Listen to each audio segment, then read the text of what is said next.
Bonjour à toutes et à tous, bienvenue sur cette table monde numérique organisée par la Tribune. C'est en quelque sorte un exercice dans des conditions exceptionnelles puisque les speakers et moi-même sommes confinés chez nous. Mais même dans ces conditions, la Tribune ne manque pas son devoir d'information envers les décideurs économiques de la région. L'objectif de ce rendez-vous est donc de présenter les dispositifs de soutien aux entreprises pour surmonter cette crise du Covid-19 mise en place dans la région Occitanie, mais aussi de répondre à vos questions entrepreneurs. Pour cela, nous avons le plaisir d'accueillir parmi nous Cécile Brigaud, directrice de BPI France dans la région Occitanie à Toulouse, Alain Di Crescenzo, président de la Chambre de commerce et d'industrie d'Occitanie, Serge Lemaitre, le directeur du Pôle emploi en Occitanie, Christophe Lerouge, le directeur de la Directe en Occitanie, et enfin Jacques Auberti, président de l'intercommunalité du Sud-Est toulousain, le SICOVAL. Merci à vous de soutenir cette initiative de la Tribune par votre présence. Pour commencer, j'aimerais faire un tour de table un peu introductif pour faire une photographie à l'instant T de la situation. Et je m'adresse à vous en premier, Alain Di Crescenzo, étant par vos fonctions un peu le porte-parole des entreprises de la région. Quelles sont les remontées du terrain que vous avez actuellement? Combien d'entreprises ont sollicité vos services jusqu'à présent depuis le début de cette crise?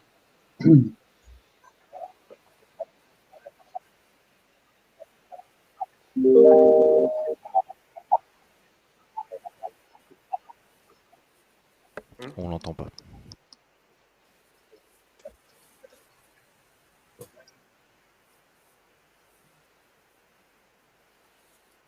Ouais.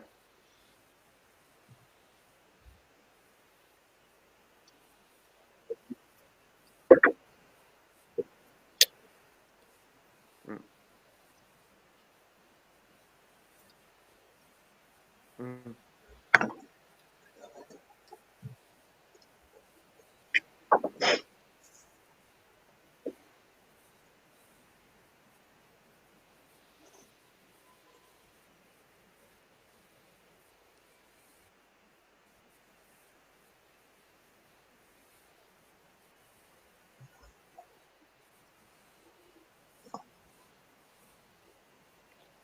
Parlez un tout petit peu plus fort, s'il vous plaît, monsieur Di Crescenzo.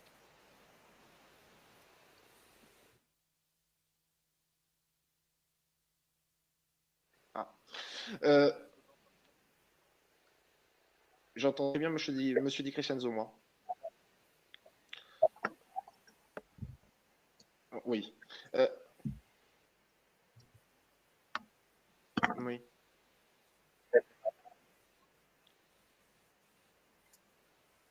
7000 entreprises qui vous ont sollicité à l'échelle de l'Occitanie, c'est ça? Mm.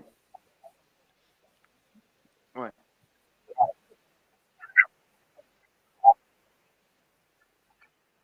Ok.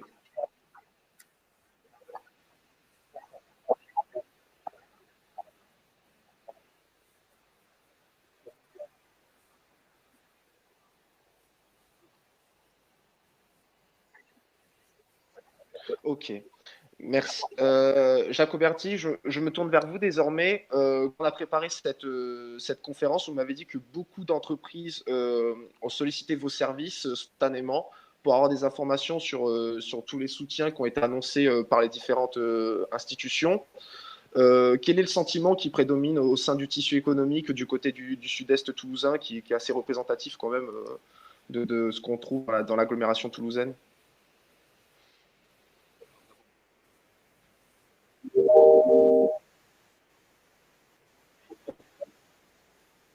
On lui fera répéter après. Ouais.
de la collectivité et du président que je suis, qui régulièrement rappelle les entreprises, je pense particulièrement aux artisans, aux commerçants, de façon à, d'une part, garder le lien, et d'autre part, leur faire passer toutes les informations que nous recevons, quels que soient nos partenaires. Hein, je pense à l'URSSAF, je pense bien évidemment aussi aux informations de l'État, de la région, des chambres consulaires, quelles qu'elles soient, hein, la CCI, la Chambre des métiers et de l'artisanat, mais aussi la Chambre d'agriculture.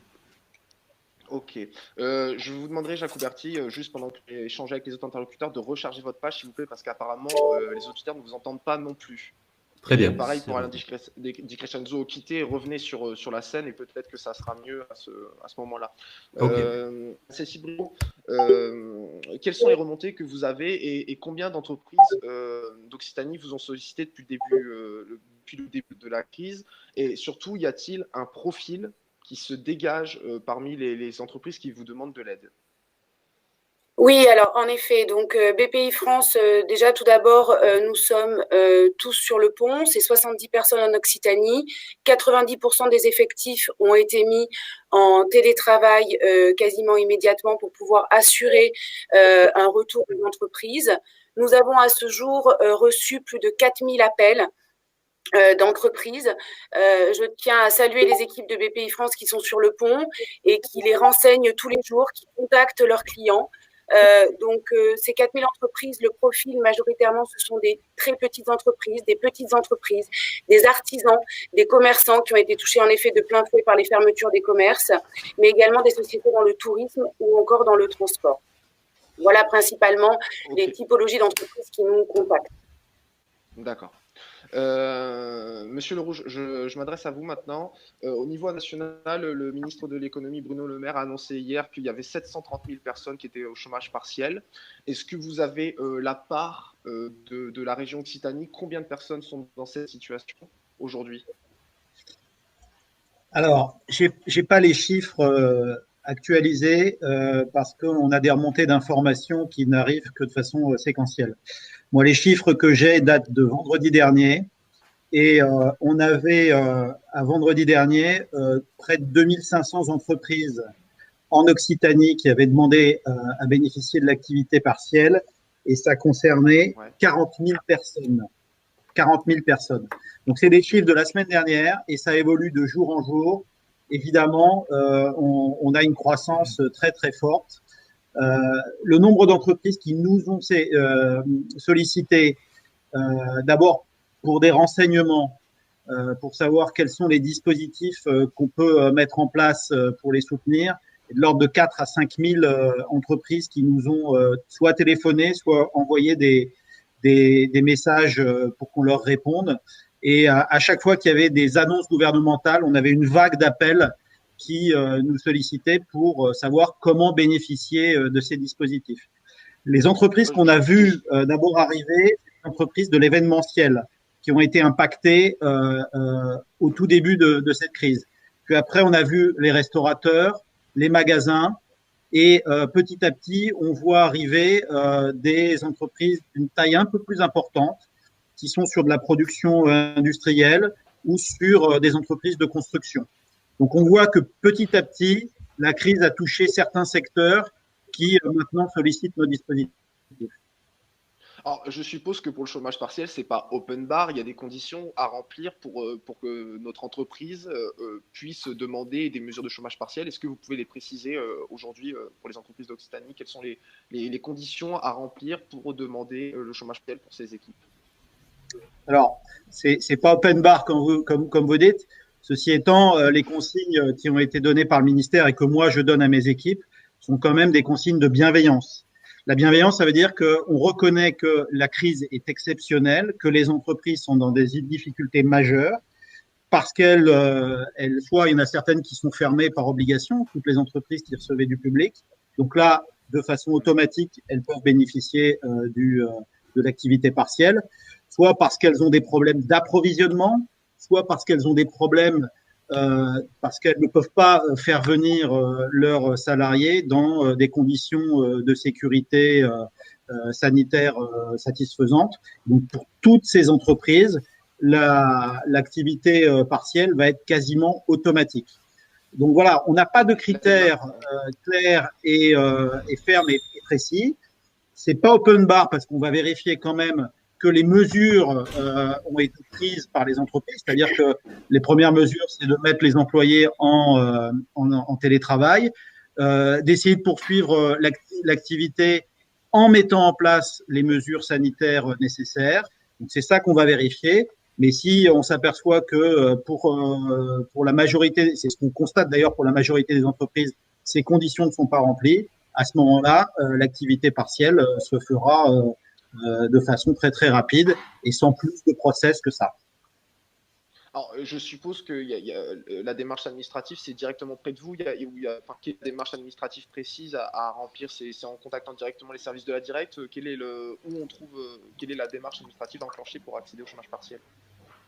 Alors, sur l'activité partielle, déjà, le dispositif va évoluer parce que le gouvernement va prendre des ordonnances. Vous savez qu'il y a une loi qui a été passée le week-end dernier qui habilite le gouvernement à prendre des ordonnances et le dispositif d'activité partielle va évoluer. Il va évoluer dans le bon sens pour les entreprises parce qu'il doit permettre de rembourser quasiment en intégralité les dépenses liées au salaire pour les entreprises. Donc, on attend les textes très précis, mais qui doivent être pris d'ici la fin de la semaine. Maintenant, les modalités pour bénéficier de l'activité partielle, il y a un site Internet qui est accessible sur les sites de la Directe, la Direction régionale des entreprises, où on s'inscrit en ligne pour justement remplir le formulaire qui permet de bénéficier de l'activité partielle. Moi, j'ai un message important. Le site, il a été saturé ces derniers jours parce qu'on a eu des demandes très, très fortes. Pour autant, il n'y a pas d'inquiétude parce que petit à petit, la surcharge est en train de se traiter. Il y a des traitements qui se font toutes les nuits en continu pour essayer de répondre aux entreprises. Et les dispositions qui ont été prises par le gouvernement, c'est d'accorder un délai de 30 jours pour les entreprises qui peuvent déposer leur demande d'activité partielle et avoir un effet rétroactif. Donc, pas d'inquiétude sur justement ces questions de délai de traitement des dossiers qui est lié à la surcharge des réseaux informatiques. Merci. Serge Lemaître, on va conclure ce tour de table avec vous. Malgré la fermeture des agences au public, des agences du Pôle emploi au public, est-ce que le Pôle emploi fonctionne toujours? Y a-t-il encore des entreprises qui recrutent dans ce contexte de ralentissement économique? Oui, bonjour. Mais effectivement, si on est fermé au public, on a à peu près la moitié de nos salariés qui sont en télétravail, donc qui assurent les missions essentielles ont été identifiées par Pôle emploi dans cette période de crise, c'est-à-dire inscrire et payer les demandeurs d'emploi, d'une part, répondre au téléphone des entreprises, effectivement, répondre à leurs besoins de recrutement, parce que même si, et Alain l'a dit, ça a été dit par les représentants des entreprises, aujourd'hui, ce n'est pas la priorité des entreprises de recruter. Aujourd'hui, elles essaient de sauver leur entreprise économiquement. On a des entreprises sur certains secteurs qu'on appelle des secteurs, je dirais, stratégiques, qui ont des difficultés. Je pense en particulier à, bien sûr, le secteur de la santé, le secteur de l'agriculture, le secteur du transport, la logistique et le commerce. Ce sont des services essentiels qui restent ouverts, qui ont des difficultés parce que les salariés sont malades, ne peuvent pas venir travailler. Et donc, on a des besoins qui sont exprimés par les entreprises. Et c'est aujourd'hui le service militaire qui mobilise environ à peu près 250 conseillers entreprises sur les 500 qu'on a vu jusqu'à présent et qui sont mobilisés sur ces secteurs. De l'Occitanie, on est bien d'accord, 250 conseillers qui travaillent sur l'Occitanie. Okay. Sur le sujet entreprise, on a 250 conseillers qui répondent aux besoins des entreprises de recrutement. Il y en a, les recrutements ont énormément baissé, mais on a aussi aujourd'hui des recrutements urgents sur les secteurs que je viens de vous citer. Ok. Bon, merci à vous cinq, pour ce tour de table d'introduction. On va passer dans une seconde partie. On va aborder plus dans le détail les dispositifs que vous mettez chacun en place à votre échelle pour aider les entreprises. Je m'adresse à vous, Alain Di Crescenzo. J'espère que votre connexion va être de meilleure qualité. Je suis désolé, cher internaute. On est en confinement, donc certaines connexions ont du mal. On essaye de régler le problème. Alain Di Crescenzo, je suis entrepreneur. Où puis-je trouver les informations utiles pour me guider dans ce contexte? Est-ce que la CCI a mis en place des actions concrètes dernièrement pour informer vos adhérents et tous les entrepreneurs de la région Occitanie? Alors écoutez, je suis un entrepreneur. Au départ, j'ai une connexion Internet, bien sûr. Vous vous connectez donc sur le site Internet, sur les sites Internet de nos chambres de commerce. Et vous avez, et on travaille d'ailleurs avec les services de l'État, hein, donc, et le conseil régional, vous avez toutes les aides qui sont bien sûr répertoriées. Ensuite, vous avez sur chaque département, vous avez des numéros qui ont été verts, qui ont été créés, de façon à avoir une assistance directe, donc pour être informé et voire pour faire des formalités. Alors, je vous rappelle simplement que tout le monde est en télétravail au niveau des CCI. Nous avons tout de même une permanence donc légère sur nos sites. Et par rapport à ces personnes qui sont en télétravail, il y a 212 personnes qui sont dans les cellules de crise pour répondre à toutes ces informations. Nous allons passer à un cran au-dessus. Et donc, ce cran au-dessus, c'est une lettre d'information périodique parce que, alors ça sera sans doute tous les 2 jours, qui s'appelle Voxitanie, qui est un média qui existe, qui va reprendre, bien sûr, qui va synthétiser toutes les aides, qui va synthétiser aussi les questions les plus posées, les 3 ou 4 questions les plus posées pour apporter des réponses donc à nos entreprises. Et aussi, ce qui est très important, c'est de mettre en place des belles initiatives. Je voudrais rester 2 petites secondes là-dessus, si vous me permettez. C'est qu'il y a des belles initiatives de solidarité. Il y a des entreprises, comme le disait Serge, qui préparent le rebond. Et donc, ces entreprises-là, si vous voulez, il faut les mettre en exergue. D'accord? Parce que notre économie doit repartir. Et donc, simplement, je voudrais souligner aussi 2 éléments par rapport à ce qui a été dit. Le personnel des chambres de commerce, et je dis la globalité des personnes représentées ici, c'est-à-dire l'État, les collectivités, BPI, sont sur le pont pour nos entreprises. Et simplement, ce que je veux ajouter, c'est que moi, j'ai moi-même énormément d'entreprises au téléphone qui m'appellent et qui me sollicitent. Je dis, messieurs les entrepreneurs, mesdames les entrepreneurs, quel courage, quoi. Voilà, nous sommes dans une période excessivement difficile. Il n'y a pas de mouvement de panique. Et donc, les gens essaient de faire leur job avec les moyens qu'ils ont, parce que vous savez que les approvisionnements, ce n'est pas extraordinaire actuellement. Il y a des entreprises qui doivent baisser leur activité parce qu'elles n'ont pas d'approvisionnement. Trouver, je revenais sur Serge Lemaître, trouver de la main-d'œuvre, je pense à nos amis agriculteurs, donc c'est pas facile. Et donc, mais ils font preuve d'un grand courage. Voilà. Donc, mobilisation des chambres de commerce, mobilisation des partenaires des chambres de commerce. Et donc, nous allons passer aussi, en dehors de l'Occitanie, à un niveau supérieur, et ça sera annoncé avec l'État et la région et les partenaires, donc je pense dès jeudi, c'est que nous réfléchissons à la mise en place d'un dispositif avec un numéro unique cette fois, de façon à ce que les chambres de commerce, en écho avec la volonté du ministre Le Maire, soient la première ligne pour distribuer les différentes questions aux différents interlocuteurs. Alors voilà, justement, c'était un peu la question suivante. Voilà, quelle est la place du réseau CCI dans cette gestion de crise économique? Voilà, il me semble que justement le ministre de l'économie vous a demandé d'aller au front, d'être en première ligne. Mais je veux pas être rentré dans la polémique. Mais est-ce que c'est pas un peu contradictoire avec le fait que les budgets des CCI ont été coupés je crois, pour moitié ces dernières années? Ou est-ce que justement cette période vous donne l'occasion de redonner de la valeur au CCI et de montrer l'importance que vous avez dans ce type de situation? Vous savez, on est dans la tempête. On est dans la tempête. Et donc, quand on est dans la tempête, on oublie les éléments budgétaires. D'accord? Et on travaille et on rend service aux entreprises. Voilà. Alors, effectivement, nous sommes à la diète depuis quelques années, mais ça, je vous demande de l'oublier. Aujourd'hui, nous sommes sur le pont. Et donc, le ministre nous a demandé un soutien à l'économie qui est le métier des établissements publics aujourd'hui, et nous l'assurons, quoi. Voilà. Et donc, cette lettre qui nous est arrivée donc, la semaine prochaine, donc encore une fois, nous avons travaillé sur la mise en place parce que vous imaginez bien que tout ça arrive un peu brutalement.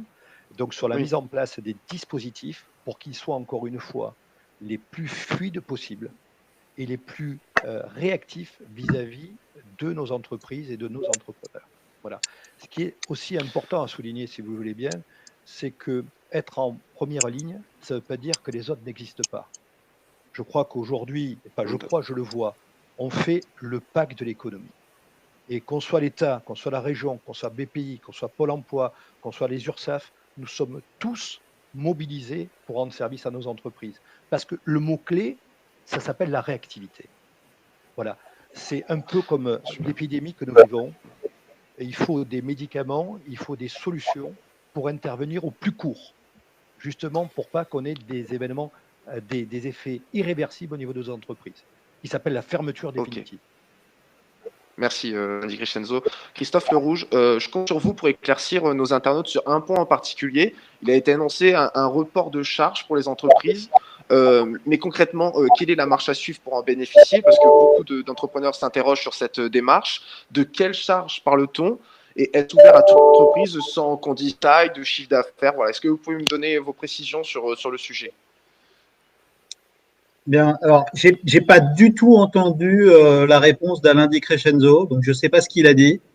Bon, je vais vous répondre Vous formiez un pack avec la Directe, BPI, le Pôle emploi et la région Occitanie. Voilà ce que vous avez raté en résumé. Bon, alors du coup, je confirme. On travaille complètement ensemble. Le préfet a mis en place une cellule de continuité économique sur laquelle l'ensemble des acteurs qui soutiennent les entreprises sont mobilisés, avec l'idée justement de mettre en cohérence tous nos supports et tous nos dispositifs. Alors, l'État a mis en place un certain nombre de mesures. On a cité tout à l'heure l'activité partielle. Donc ça, c'est pour les entreprises qui ont des salariés qui ne peuvent pas aller travailler et dont il faut quand même continuer à assurer les salaires. Donc l'activité partielle permet de rembourser les chefs d'entreprise. Il y a d'autres dispositifs qui sont sur le report des charges. Alors il s'agit des charges fiscales et des charges sociales. Donc les interlocuteurs des entreprises, ils sont bien connus. C'est l'URSSAF pour tout ce qui concerne les charges sociales et la direction des finances publiques, la DDFiP, dans chaque département, pour les impôts qui sont prélevés sur les entreprises. Donc, l'interlocuteur à contacter pour les chefs d'entreprise qui veulent bénéficier de ces reports de charges, ce sont ces deux interlocuteurs, l'URSSAF et la direction des finances publiques. Alors, il y a un secteur qu'on n'a pas cité pour l'instant, qui est le secteur de l'agriculture. Pour l'agriculture, c'est pas l'URSSAF, c'est les MSA qui sont en charge justement de ces questions de cotisation sociale. Voilà. Donc les interlocuteurs, c'est cela.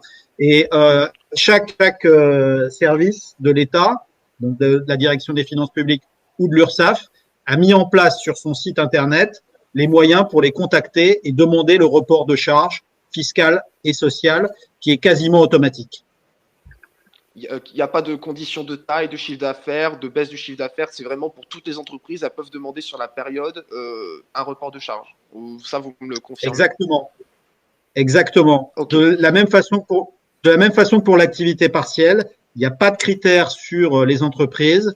Il s'agit simplement de savoir si l'entreprise peut continuer à travailler ou pas avec ses salariés. Et de la même façon, le report de charge est automatique sans condition. Ok. Pour ce qui est du Sicoval, Jacques Auberti, dans ce contexte de crise soudaine, comment la communauté d'agglomération sud-est toulousain s'adapte?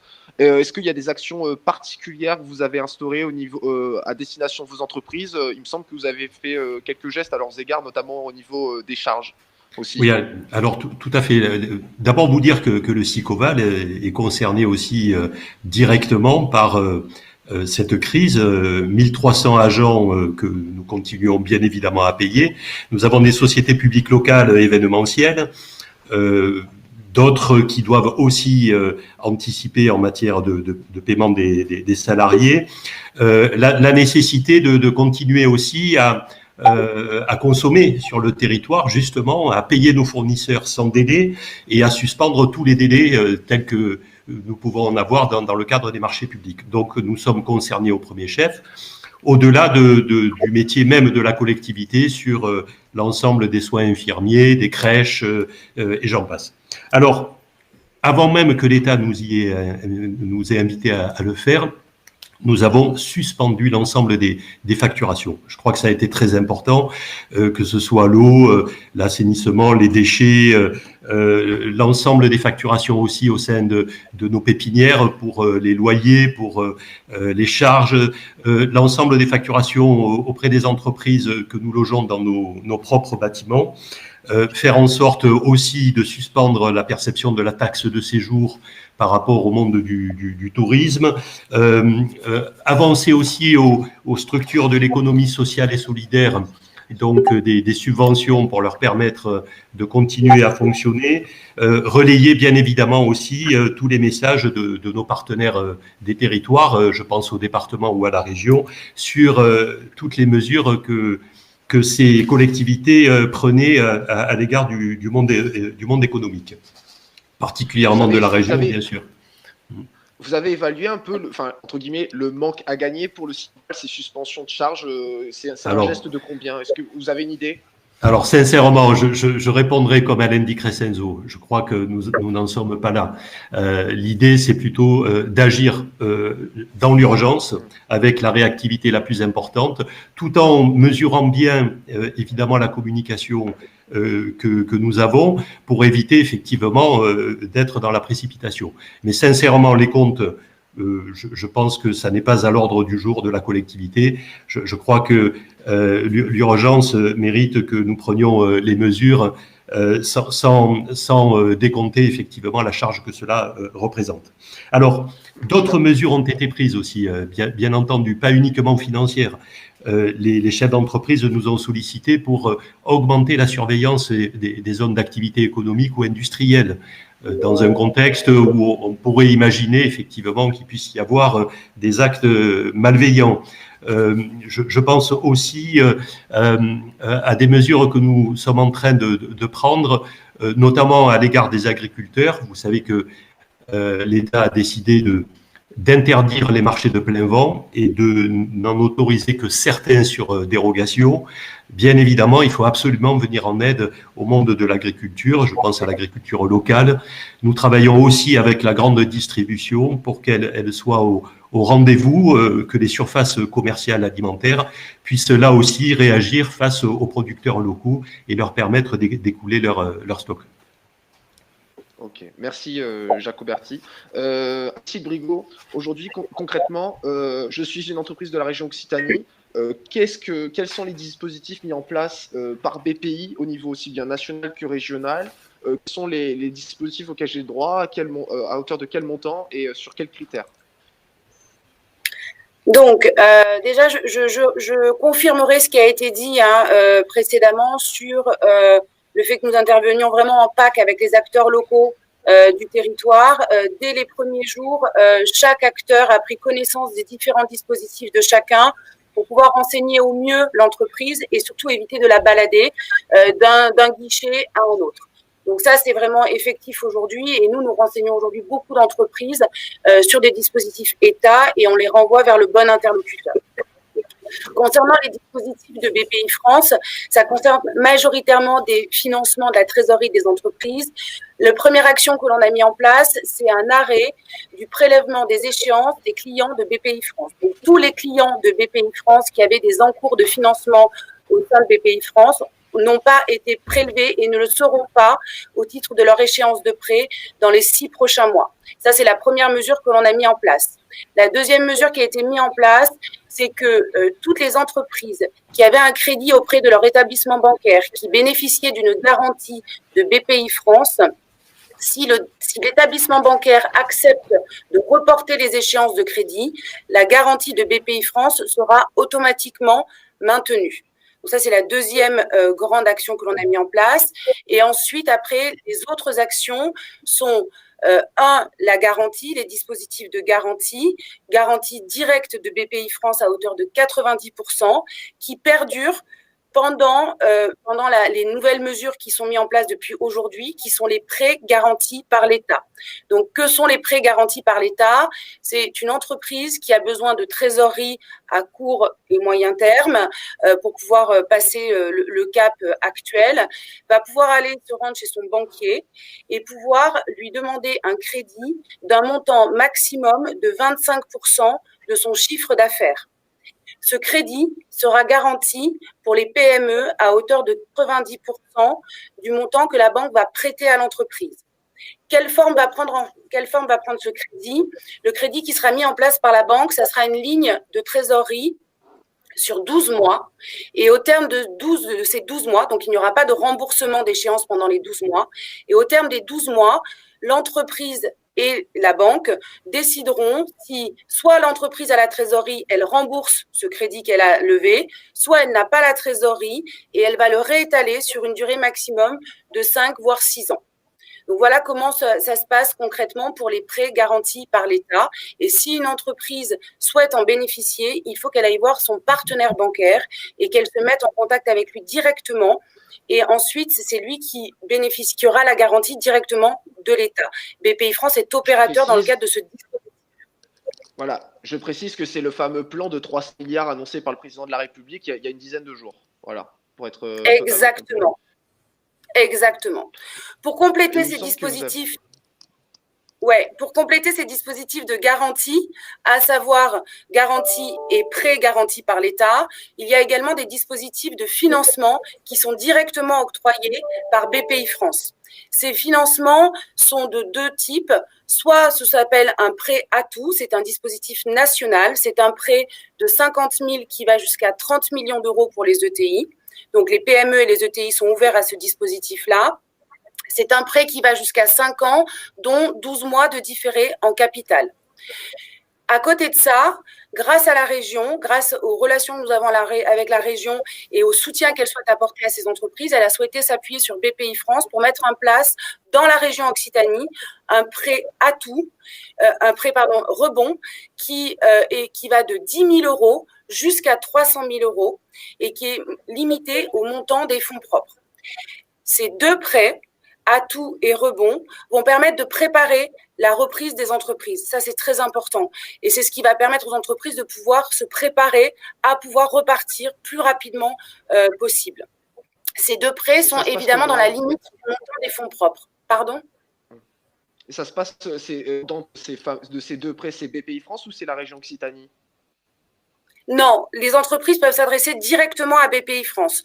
Pour nous contacter, soit vous nous contactez directement si vous avez un chargé d'affaires attitré, vous contactez votre chargé d'affaires, soit vous allez sur le site bpifrance.fr et vous remplissez un formulaire et on vous rappelle dans les 48 heures.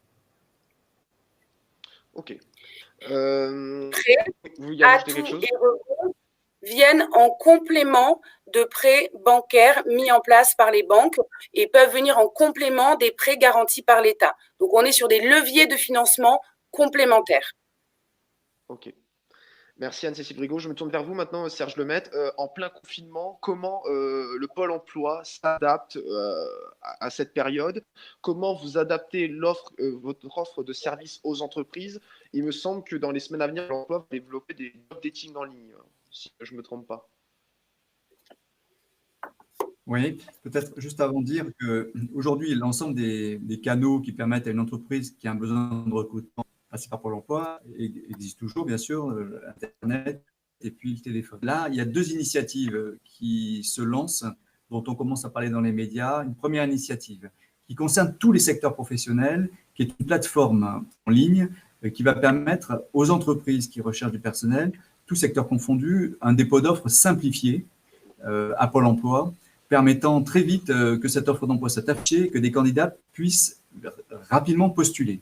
Donc ça, c'est quelque chose qui va être mis en place avant la fin de la semaine, début de semaine prochaine, permettant d'aller plus vite, je dirais, dans l'expression du besoin et dans le fait que les candidats puissent prendre contact avec l'entreprise. On a aujourd'hui, ce que je conseille aux entreprises quand elles ont des besoins de recrutement, c'est 3 crises. La première, c'est qu'il faut qu'elles décrivent, et c'est les conseils que nos conseillers posent des offres, elles décrivent les conditions de sécurité qu'elles mettent en place dans leur entreprise pour travailler. C'est important quand on contacte des demandeurs d'emploi aujourd'hui pour aller travailler dans les entreprises, c'est la première question qu'ils nous posent. Est-ce que je suis en sécurité? Qu'est-ce que fait l'entreprise pour assurer ma sécurité dans le travail? Donc, c'est important de l'expliquer et c'est ce qu'on fait auprès des entreprises. Deuxièmement, dans la mesure du possible, on demande aux entreprises de faire attention à leurs critères et à leurs exigences. Bien sûr, on présente des candidats ou les candidats se présentent par rapport au profil demandé par l'entreprise, mais que les entreprises revoient éventuellement leurs critères d'exigence si elles le peuvent pour certains postes. Et là, c'est là où je reviens à ce que vous avez dit. On incite aussi les entreprises dans la période de recrutement à éviter les déplacements, c'est-à-dire faire en sorte que l'entretien de recrutement se fasse par téléphone. Voilà. Et c'est en effet à ce moment-là que nous, on est en train de déployer, comme on le faisait déjà auparavant, mais on va le faire massivement sur tous les secteurs d'activité et sur tous les territoires, des salons en ligne, c'est-à-dire que comme un salon physique, mais c'est virtuel, les offres sont là, les demandeurs d'emploi peuvent chat, par mail, par SMS, échanger avec l'entreprise en termes de…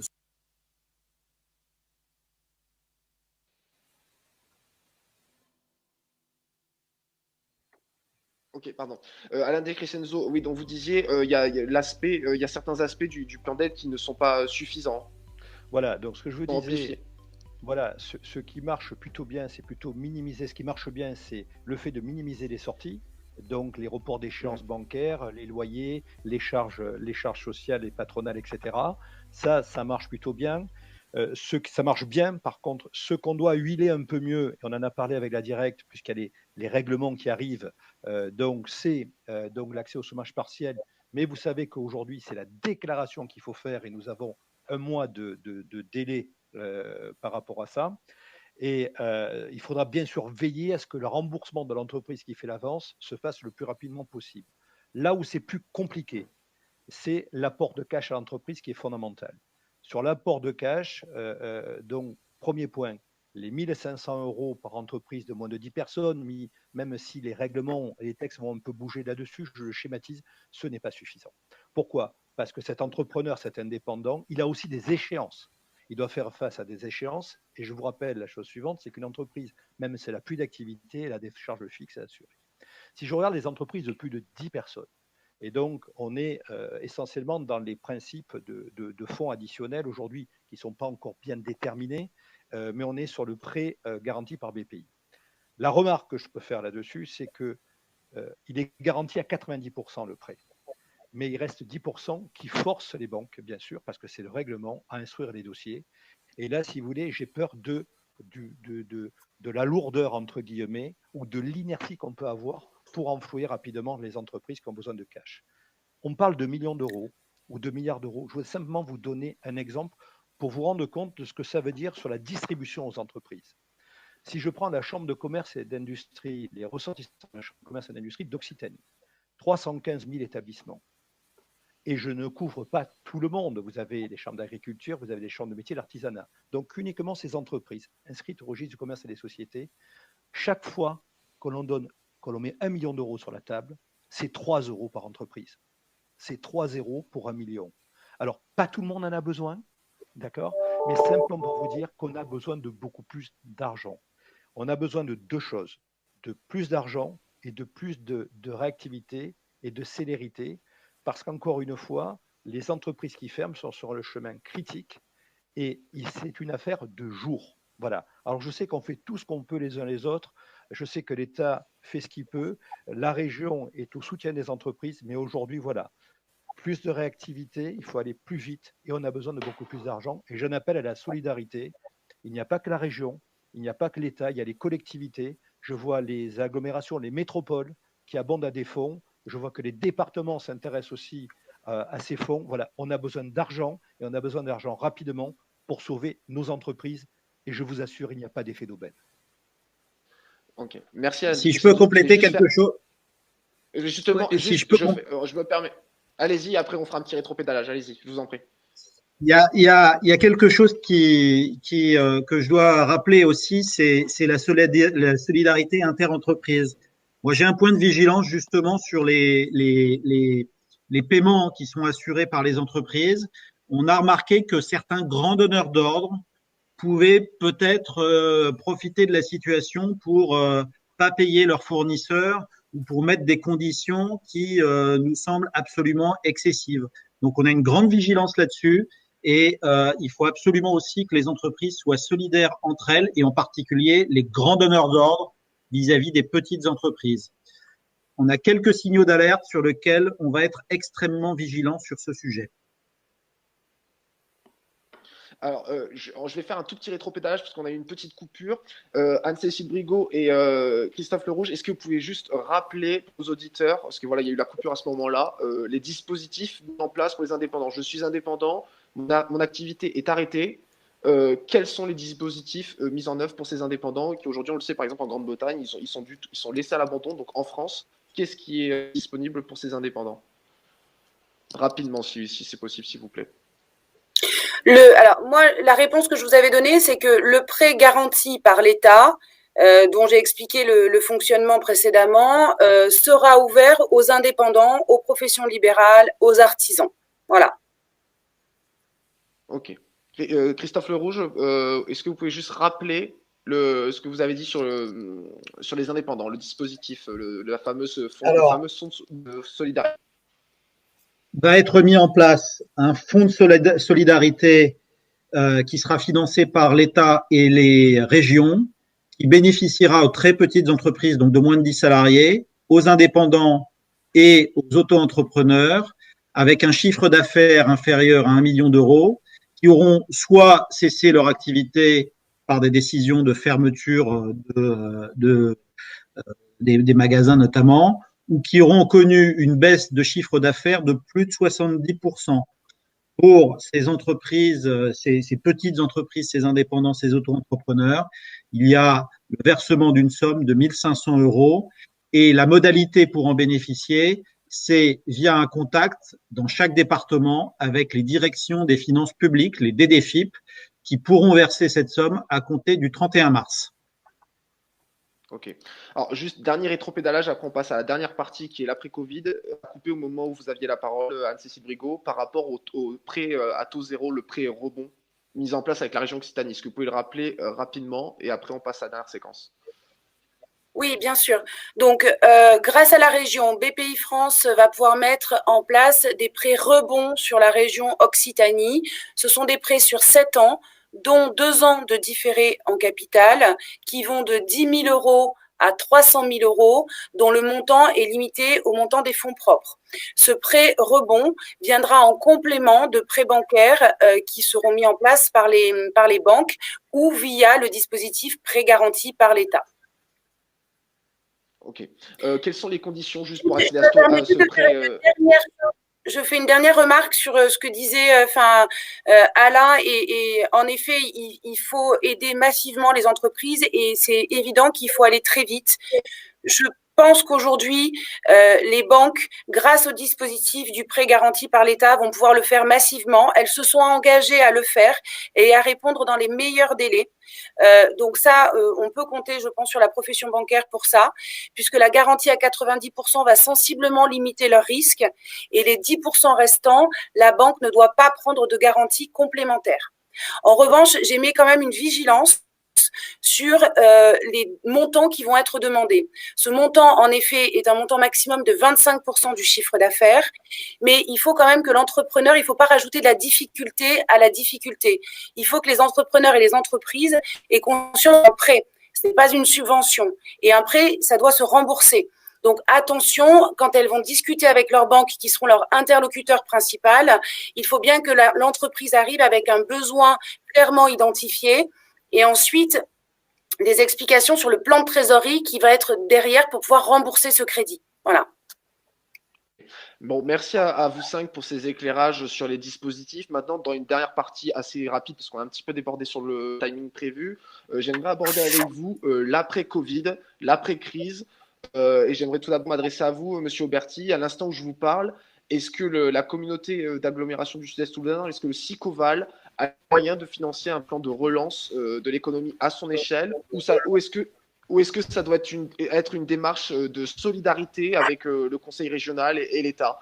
Comment on peut sortir de cette crise? Donc, on a mentionné effectivement donc l'absence de facturation à court terme, ce qui représente bien évidemment une charge d'ores et déjà, mais se pose, comme l'a dit Alain Di Crescenzo. On ne vous entend plus, Monsieur Auberti. Ah. Est-ce que vous m'entendez là? Et relancez votre micro, s'il vous plaît, Monsieur Auberti. Oui. parler. Est-ce que vous m'entendez là? Ça fonctionne à nouveau ou pas? Oui. On a un petit problème avec Monsieur Berti, on reviendra Bon, vers j'y eux reviendrai, plus oui, tard. je vais me reconnecter. Oui. Monsieur le maître, est-ce que la situation encourage le Pôle emploi à davantage, à davantage pousser le côté digital de son offre, à davantage, à davantage digitaliser ses process? Comment le Pôle emploi, quels enseignements le Pôle emploi retiendra de cette crise en lien avec le confinement? Aujourd'hui, enfin, nous, ça fait plusieurs années qu'on a fortement axé notre activité sur le digital. Aujourd'hui, les recrutements peuvent se faire à 90% à distance. Donc voilà, donc c'est pas là-dessus, c'est pas ce que nous on va retirer. Alors on parlait tout à l'heure de la crise. Nous, notre sujet va être lorsque ça va redémarrer. J'espère le plus vite possible. On anticipe sans doute de la part d'un certain nombre d'entreprises beaucoup de recrutements, en particulier de recrutement de CDD, parce que, outre le fait qu'ils vont pouvoir bien sûr repartir avec l'activité, avec l'ensemble de leurs salariés, beaucoup de choses seront sans doute. Voilà, et donc on est en train de travailler sur ce sujet-là. Comment, dans une période de reprise, on soit en capacité de répondre à des sollicitations qui vont se multiplier de la part des entreprises, ce volet de recrutement. Mais sur le champ du digital, aujourd'hui, on a mis en place depuis maintenant 2-3 ans des dispositifs qui permettent de travailler à distance. On avait fait le choix en interne à Pôle emploi de développer le travail à distance de l'ensemble de nos salariés. Il était prévu fin 2000 que nos collaborateurs soient équipés d'un portable permettant une solution mobilité. Voilà, donc ça ne fait que conforter ce qui se passe aujourd'hui, le choix. Et en direction de des entreprises, ils ont aujourd'hui l'ensemble des services qu'on propose peut être accessible via le digital. Ok. Pour la CCI, Alain Di Crescenzo, l'Occitanie depuis plusieurs années était une région à forte croissance économique. C'était même l'un des plus puissants moteurs de la croissance française. Est-ce que ce dynamisme aujourd'hui est en danger au regard de la situation? Comment voyez-vous l'après-Covid pour le tissu économique régional? Donc, de façon très concrète, nous avons une problématique de court terme. Donc, quand on regarde le moyen terme à 2 ans, au-delà de 2 ans, il n'y a aucun problème. Il y a une demande en termes d'avions, si je prends nos grandes filières d'avions, de spatial, qui est extraordinaire. Sur l'agriculture et l'agroalimentaire, donc vous avez compris quels étaient nos labels, vous avez compris le besoin, et je pense que quelque part, on va aussi apprendre de cette crise pour être peut-être un peu plus tourné sur nos territoires. Donc sur le tourisme, pas de problème non plus. Sur les technologies, les systèmes embarqués, avec le digital et les besoins que nous avons, il n'y a aucun problème. Et concernant la reprise pour nos commerces et nos entreprises de services, qui représentent pour le service donc 50% des effectifs, il n'y a aucun problème. Il faut passer le cap. Le truc est là, donc c'est comment faire pour passer la tempête, une tempête qui va durer à peu près 3 mois, si on regarde ça, une vraie tempête, et après, si vous voulez, on va aller vers une amélioration du temps. Donc, le rebond, vous attendez un rattrapage? Vous espérez un rattrapage? Nous aurons un rattrapage. Ouais. Nous aurons un rattrapage. Maintenant, La question, c'est comment faire pour que ce rattrapage, on le facilite et on le soutienne. Et donc, simplement, je vais simplement vous dire qu'autour de Voxitanie, qui est notre média, on pose les questions du rebond, qui est fondamental. Et sur le rebond, on a déjà des initiatives qui nous remontent. Mettez en place des soldes dès que possible pour le commerce. Lancer des braderies pour que le commerce reparte. Améliorer, il faut un peu améliorer donc la souplesse, donner la souplesse au droit du travail, parce qu'il y aura sans doute des heures supplémentaires à faire pour récupérer le retard et qui a été pris par les commerces et par les entreprises. Et bien sûr, ce que nous disent nos entreprises, c'est aidez-nous à payer ces heures supplémentaires, et là, on aura besoin des aides de l'État. Donc, nous allons repartir. Le point de base, c'est les aides à court terme, rapides, cette solidarité dont on a parlé, pour que nos entreprises ne meurent pas. On meurt, on redémarre pas. Donc, il faut les maintenir sur un bon niveau de vie pour que les systèmes de production, les collaborateurs soient en état de reprise dès que ça va repartir. Et encore une fois, vous avez 6 semaines de confinement. Après, ça va redémarrer petit à petit. Il faut dire oui à la reprise et on a besoin d'un soutien et pendant la crise et après un assouplissement des règles et règlements pour que cette reprise soit efficace. Je n'ai pas de doute quant au futur sur ce territoire. Ok, merci beaucoup Alain Di Crescenzo. Vous avez évoqué les territoires, donc je m'adresse à vous, Jacques Auberti. Maintenant, je pense que la connexion est revenue, le son est revenu. Donc voilà, est-ce que le SICOVAL a les moyens de financer un plan de relance de son économie à son échelle, ou il faut-il privilégier plutôt un pacte solidaire avec l'État, le Conseil régional et d'autres acteurs pour l'après-Covid? Voilà, comment doit être financé ce fameux plan de relance appelé chèrement par Alain Di Crescenzo? Alors, est-ce que vous m'entendez bien là? Oui. Est-ce que vous m'entendez? Allô? Bon. Oui. Vous m'entendez? Je Oui. n'entends pas du tout, Oui, Jacques Auberti. Oui, oui. Oui, oui. Alors, donc. On vous entend? On entend Jacques. Oui, Oui, très bien. Parlez, Jacques, et on me fera signe quand vous aurez fini quand vous aurez répondu à la question, parce que je ne vous entends pas du tout. Bon, très bien.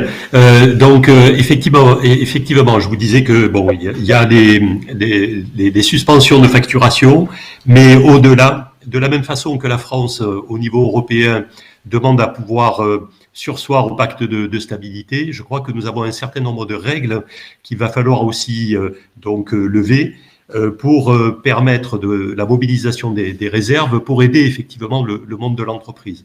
Je pense notamment à l'augmentation de nos charges qui aujourd'hui est taxée par l'État, mais aussi simplement au fait que sur l'exercice budgétaire de 2020, nous puissions, le cas échéant en fonctionnement, aller mobiliser des réserves, parce que sinon, c'est l'impôt qui viendra équilibrer, et à ce moment-là, ce sera un retour à la case départ, ce qui n'est absolument pas souhaité dans cette période de crise.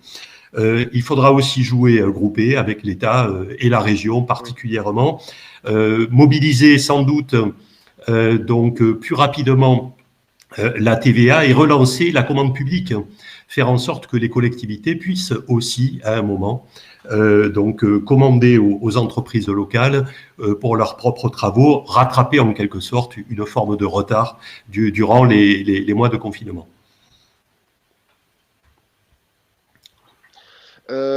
Vision pour l'après-Covid, Christophe Lerouge, comment la Directe va se projeter? Il me semble que vous allez engager une démarche par filière. C'est ce que vous avez évoqué quand on a préparé cet entretien. Donc, est-ce que vous pouvez en dire un petit peu plus sur cette approche par filière? Oui, d'abord, je confirme ce qu'a dit Alain Di Crescenzo. Là, il faut qu'on passe la crise, et donc il faut absolument protéger les entreprises. Donc, on est vraiment mobilisé à fond sur cette gestion de crise.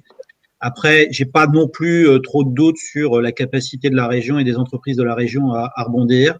Nous, ce qu'on va essayer de faire, c'est de travailler avec les grandes filières industrielles, au premier rang desquelles l'aéronautique et le spatial, mais pas que, toutes les filières sur l'agroalimentaire, sur la santé, pour voir comment les conditions de reprise de l'activité vont pouvoir se faire.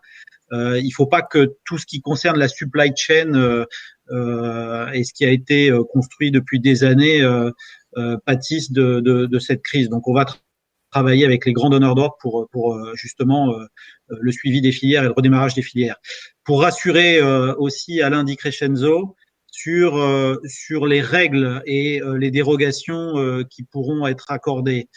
La Directe, c'est aussi l'inspection du travail, c'est aussi le contrôle des entreprises. On a déjà des éléments qui ont été pris par la loi, sur lesquels on attend encore des textes qui vont être pris par ordonnance, qui permettront justement d'accorder des dérogations sur la durée du travail, sur les conditions de travail, qui permettront de faciliter justement la reprise d'activité dans toutes les entreprises.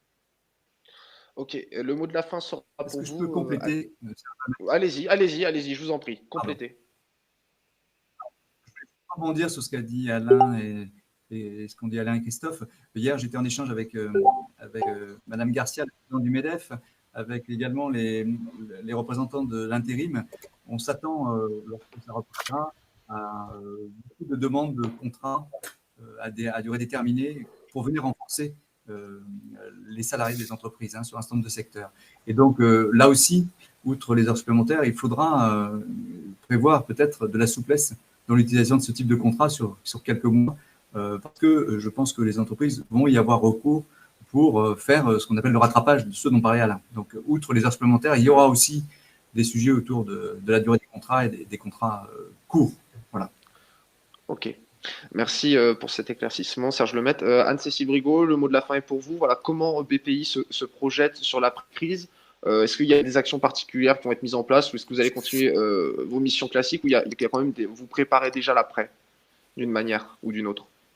Oui, évidemment, il faut que les entreprises se projettent aujourd'hui. Elles ont l'urgence à regarder. On espère sincèrement que cette crise sera beaucoup plus courte que celle de 2008. Les outils aujourd'hui en place vont permettre aux entreprises de rebondir beaucoup plus rapidement. Je le pense et je l'espère. Ça amènera peut-être aux entreprises de se poser des questions en termes d'organisation, en termes de courbe de croissance. Est-ce qu'il ne faut pas mieux une courbe de croissance plutôt maîtrisée qu'une courbe de croissance très rapide? Elles vont se poser des questions sur l'organisation de leur approvisionnement. Elles vont se poser des questions sur leur gouvernance, sur leur situation géographique. Est-ce qu'elles vont rapatrier de la production en France ou sur des zones plus courtes? Donc, toutes ces questions-là vont se poser pour les entreprises. BPI France sera évidemment là pour les accompagner. Ça fait déjà plusieurs années qu'on a lancé des programmes d'accompagnement pour les entreprises pour former les dirigeants et les préparer à ce type de cas. Et nous continuerons, grâce à nos programmes d'accompagnement qui s'appellent Accélérateur, à les accompagner sur ces sujets-là lors de la reprise, évidemment. Ok, merci à vous 5 pour votre participation et ces échanges instructifs. Pour ceux qui nous regardaient derrière leur écran, j'espère que l'initiative vous a été utile et je tiens à vous présenter nos excuses pour les petits problèmes de connexion qu'il y a eu. C'est vrai qu'on est dans des conditions exceptionnelles. Chaque speaker et moi-même, on est confinés chez nous, donc forcément, il y a des petits aléas de connexion. Mais voilà, j'espère que ça vous a utile. Si vous avez manqué l'émission ou si vous voulez revoir sans problème de connexion, sans hachure, promis, vous pouvez retrouver le replay internet sur nos sites internet de la Tribune Montpellier et la Tribune Toulouse dans quelques minutes. D'ici là, vous pouvez nous suivre au quotidien sur notre site internet pour l'actualité classique, mais aussi vous pouvez vous inscrire à notre newsletter qui sort tous les soirs.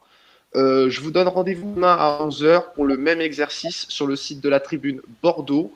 Ça sera du coup une émission aussi sur le thème de la gestion de crise sur le Covid-19, mais cette fois-ci avec des experts aquitains. D'ici, prenez soin de vous, restez chez vous. Merci de nous avoir suivis et à bientôt. Au revoir.